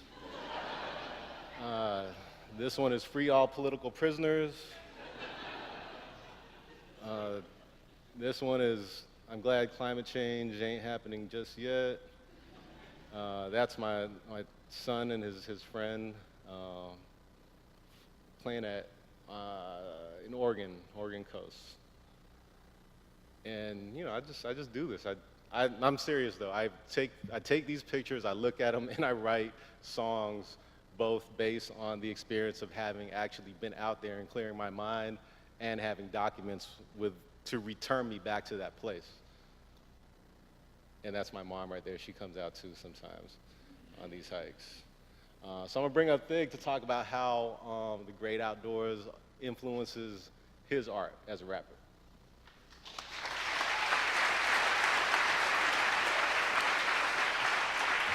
Thank you, Gio. Yeah, my name is Thig. As Gio mentioned, I'm in a band called The Physics. And I wanted to speak to you briefly about how nature in the Northwest affects our music. If you've ever listened to our music, you've undoubtedly heard countless references to the city. Neighborhoods we've grown up in, streets we've lived on, buses we've taken, parks that we love to go and hang out with our friends. The city has influenced us as people, and so because of that, we feel the need, or just the want, honestly, to reflect that in our music. But recently, it's not just the city that plays a part in our music. Recently, it's other parts of Washington and the Northwest that we've kind of allowed to come in and influence us in different ways. We've actually started this new experiment where we take all of our studio equipment, which is usually housed in our studio located in Belltown. We take all of our equipment, our keyboards, our microphones, our mixing boards, everything we have, and we go to Whidbey Island. And we rent a house on a bluff overlooking the water, nature. We set up shop in the living room, and that's our home for a week. And for that week, we hang out, we enjoy our surroundings, we drink beer, we drink wine, we have fun, we socialize, and we make music. And the idea is that we are getting away from our surroundings and we're allowing ourselves to be in a different place mentally. And I'd like to think that this has a great effect on our music. I don't think you would necessarily listen to songs that we've made on Whidbey Island and say, oh, they made that on a bluff, overlooking the water, looking at seals. But I'd like to think that being out there and just taking in nature and allowing yourself to be in a different space mentally allows you to tap into a different part of your brain. I'd like to think that it allows you to tap into a creative side that you wouldn't otherwise do if you were just in the city. And so for us, this experiment has been special because it's twofold. On one hand, we get to go somewhere and make music and have fun, which is something that we love doing. And on the other hand, we get to sort of appreciate our surroundings and where we're from and the fact that we live in one of the most beautiful states that there is. So for us, this is an experiment that we will keep doing. Honestly, we'll probably keep doing it when we're old and gray and not even making music, just for the fact that it's fun to go out there and enjoy nature. So that's our experience.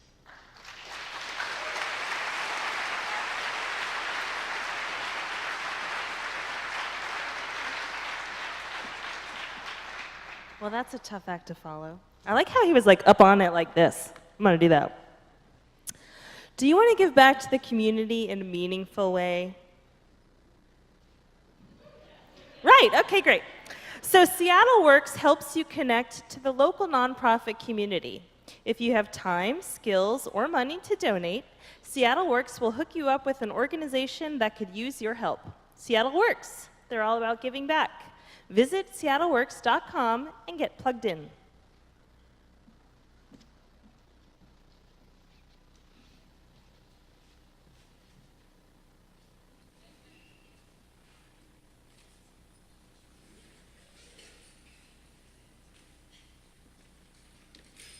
I'm Dan Sasaki, and in my pack I carry this instrument that I can produce different emotions in people and create different soundscapes and change the feel of a room just by using it.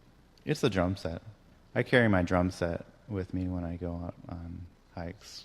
Bringing this drum kit I made to the mountains, it was merging two really important parts of my life.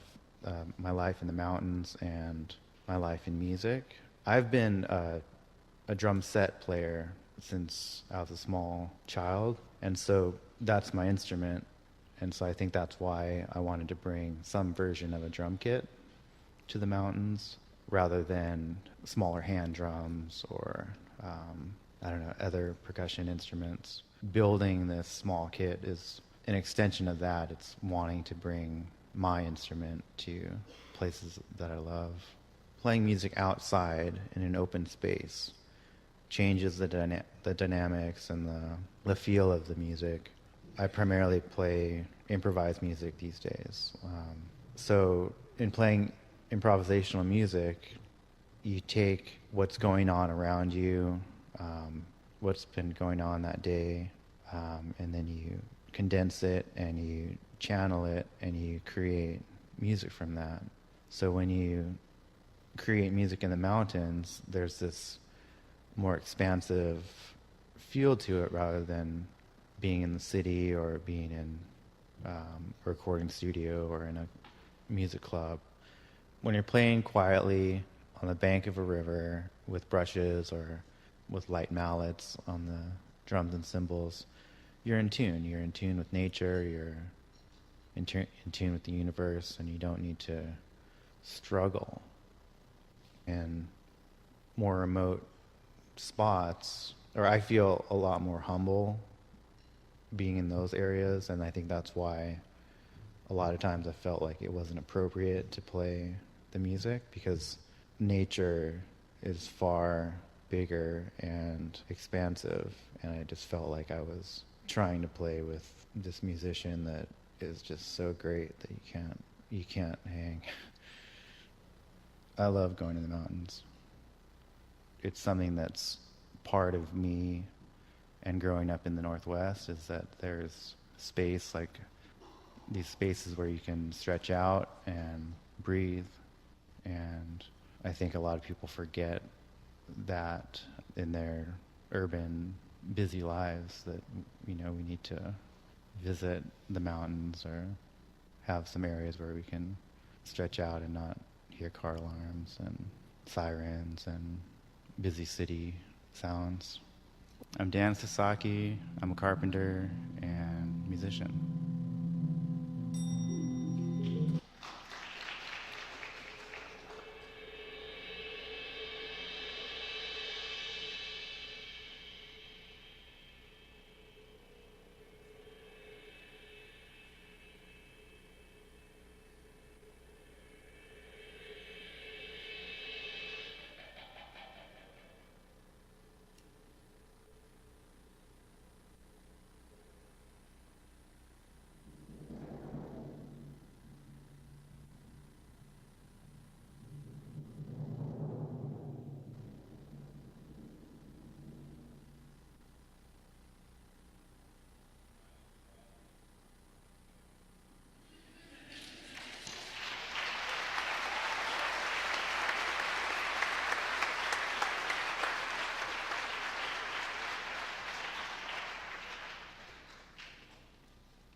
Hey, everybody.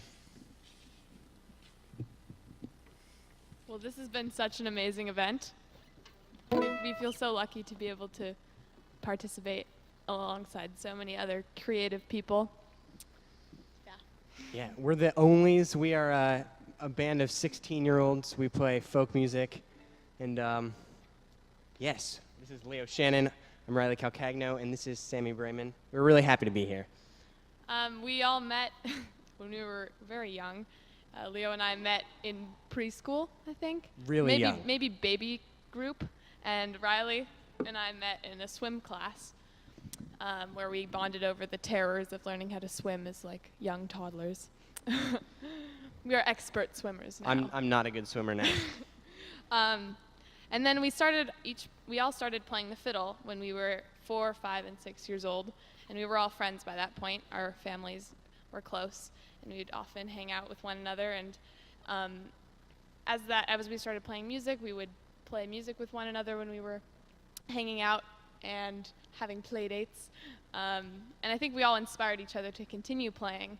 And we would go to Folk Life at Seattle Center, which is a fantastic festival for the arts, and set out our hat to busk, and we would play our little tunes. And I think we would make more money based on our cute factor than our musical prowess. But as we got older, we had to make up for that. And I think we worked on our musical talent as the cute factor faded away. Yeah, we never made as much money, though, as we did back then. That was our prime. Anyway, this summer we started the process of recording a CD. Yeah, this was kind of in the last few years of our entrance into high school and our lives getting busier and busier. We realized that this CD that we spent the summer making would probably be our last one before we all went our separate ways in college. And so we really wanted to kind of find a way to get away from the busyness and overscheduledness of our everyday lives and go out somewhere where we could kind of be away from distractions and focus all of our energy on doing one thing and listening to each other in a really dedicated and active way. And so that was our goal when we went out to where we recorded the CD. So we went to Index, Washington, which is a beautiful town in the Cascades that is rumored to be haunted, but we didn't experience this. And as we drove out through the kind of blue-collar towns of just east of Everett, our cell reception quickly faded from 4 to 3 to 2 to 1 bar, and then we kind of went off the face of the planet. It was super weird. And when we got to Index, and we had this 4-room cabin right on the river, the Skyhomish River. Oh wait, I don't even know, but it's one of those. We just really focused on music for a week. And we spent a week practicing in this cabin and a week in the studio. But while we were practicing, we started to realize how to listen and how to really tune in to each other's emotions and each other's musical persuasions. And we would sit in a circle with our friend and musical hero, Tristan Claridge, he's a kombucha guzzling, toe shoe wearing, he's musical genius, really. And there's many nights spent just kind of soaking in the vibes of the cabin. And we would sit around in a circle, and we would just listen, and I would notice like what rhythm Leo was doing exactly. And then I would tune in exactly to what Sammy, the rhythm that Sammy was playing. And then I would just listen to myself, and I would notice things that I hadn't noticed before. And this really made us closer. Yeah, and without our cell phones as distractions, we found enjoyment in the little things that we probably wouldn't have noticed otherwise, and we got to go out and take breaks and play hide and seek, which we hadn't done for a while. And we got to know the surrounding area pretty well. By the way, great game. It's really fun. Yeah. If you've ever... And outside we had this window and it had the view of the beautiful river, and every once in a while the kayak tours would come by, and every once in a while one kayak would capsize, and a person would be flailing, and it was slightly humorous They were for us okay. to. It wasn't dangerous. Yeah, we eventually determined the first time it was pretty shocking. Like we were like, should we go out and help them? But they were fine. Yeah, it's a normal thing. But just noticing that kind of stuff was really important to us, along with the music. And also going back into our everyday lives, I think we approached all of our relationships, musical and otherwise, with a more dedicated sense of listening and trying to understand and really hear what people are saying and respond to that accordingly instead of just existing around people and just getting a deeper level of listening. I think being so isolated was a really valuable time for that. And after 14 years of knowing each other, we know each other really well. Leo and I slept in the same bed for 3 weeks during this experience, which wasn't actually one of the better parts of the experience, but it was valuable. But after 14 years, we really know each other well. But through these, through these 2 weeks, we really grew as friends and as musical collaborators because we were so far away from everybody else. And the inspiration we gained from each other's music and the nature we were surrounded by and just being in the presence of one another for such a long time we really tried to portray that in the record that we will be releasing in a couple of months. And this is a song from that record. It's called Gathering Up the Hours. We also spent a lot of time tuning.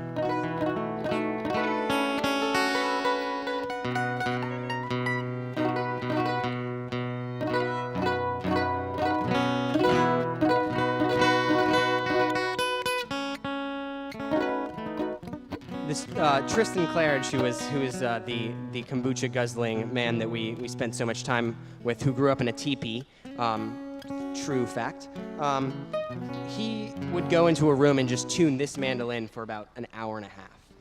All right, we're ready. We won't do that right now.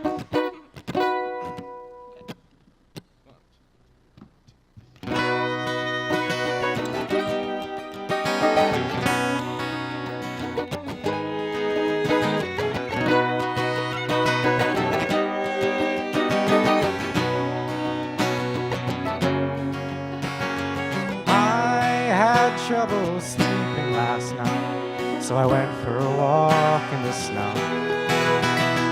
The pond frozen over and the bushes all bare. I kept my hands deep in my coat.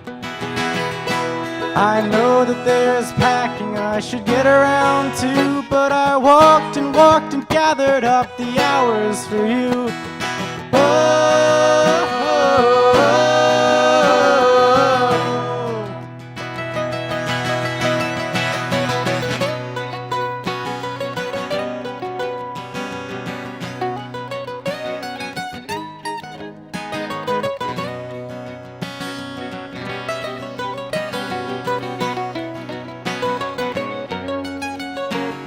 Train must be halfway to London by now.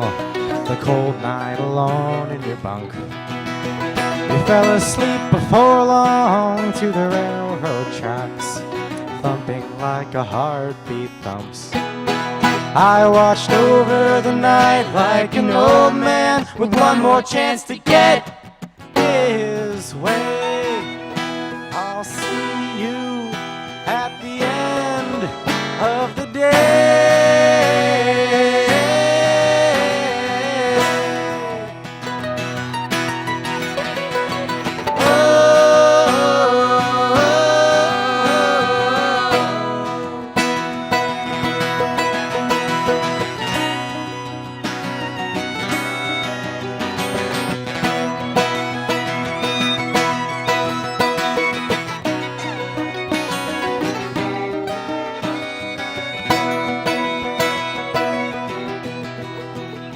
Long before light made a face for itself, I slipped back inside and laid down. My mind is blank and as bare as the shelves. I took one last quick look around. Later today, I'll lock up the house and follow you out. It's taken too long, but I've made my mind up now.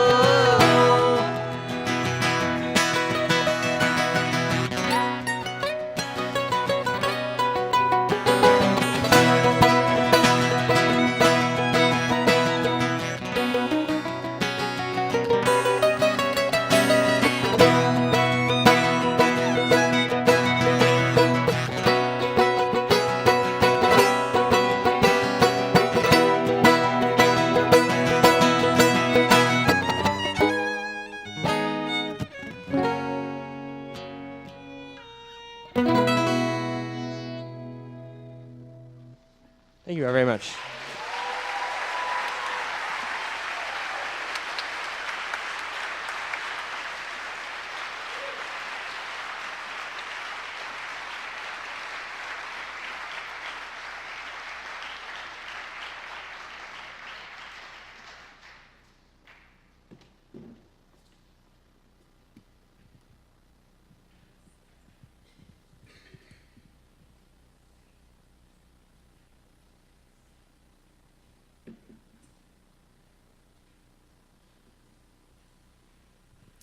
They were the Onlys. Weren't they terrific? They're from Garfield High School. My name's Gene Duvernay. I am president of Forterra. And after all this incredible words and stories and art, I've been assigned the job to wrap it all together. Any ideas? Helpline? No. So here's how it all wraps. Forterra's been in the business of creating a sustainable region for the last 25 years. We thought that meant conserving the woods, the mountaintops, meadows, shorelines, and that's what making a sustainable region meant. At least that's what we thought it meant first.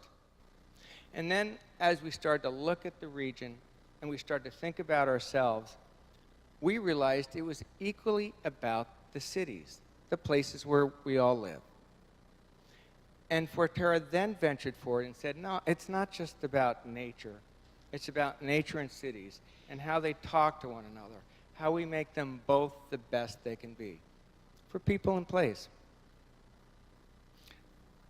We're now at the point where it's even more grander, more complex, more satisfying than that. It's of course nature. It's of course cities. But it's also people in a very fundamental way. Making sure that those cities have room for everyone.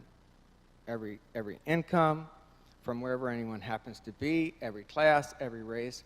Our cities have to be socially cohesive and equitable. So that's really what sustainability is about.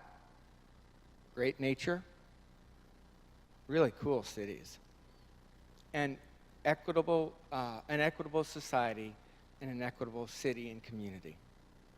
So as we've come to that conclusion that that's what we need for a sustainable region, we've also started to understand, and this grew over time too, that first we had a few partners in our conservation work, and then we built our partnership a bit further out there and had other partners in our city work. And now as we think about sustainability being cities and nature and social equity, we have fabulous new partners like El Centro de la Raza. So this is a big, hairy problem in front of all of us. We have climate change, habitat loss, all this stuff coming at us. And we all have no choice but to make this region sustainable. Make it cohesive. Social, cities, nature. That's going to take all of us. That's going to take each one of us in this room and many, many others. And what we recognize as Forterra is that needs to fundamentally start with a conversation. This conversation you saw start in our magazine, Ampersand. And if you haven't picked one up, pick it up on the way out. The conversation on issues that you heard tonight from all of our artists and writers, that conversation about the different angles of sustainability. Now, you didn't hear our voice tonight. You didn't hear Forterra's voice tonight. You heard these artists. You heard the community's voice. And that's the way it should be. That's the way we're going to get to sustainability. By bringing the community into this and having this conversation where we're all putting our shoulder to the wheel.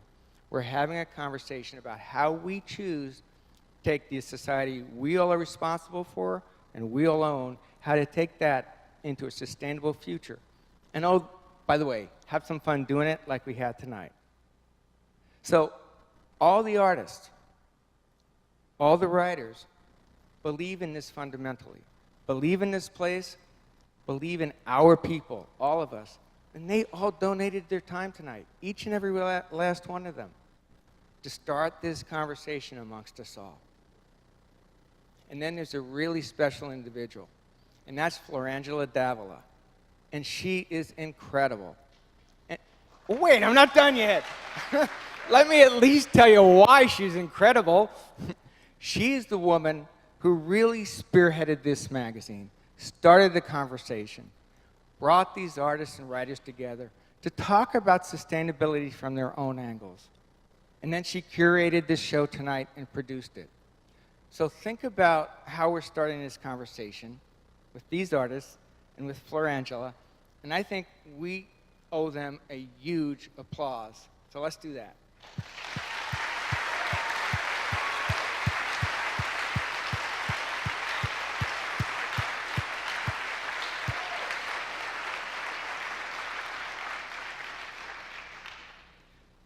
In May, we'll have a second edition of this magazine. We are enlarging the conversation. We're going to ask you all in to come into that conversation. We're also going to have this way cool new web portal so that you can all enter into this conversation and we can really be a community and talk about how we become sustainable and equitable and move forward in a way that we're all together in this, so that all boats rise, so that we all feel welcome, and in fact, we do make a sustainable region. So please join us in this effort. Please join us in this conversation. We have to do it, and we're going to make it fun. So look, we'll see you next May. I hope you enjoyed tonight. I sure did. Safe travels. Thank you very much.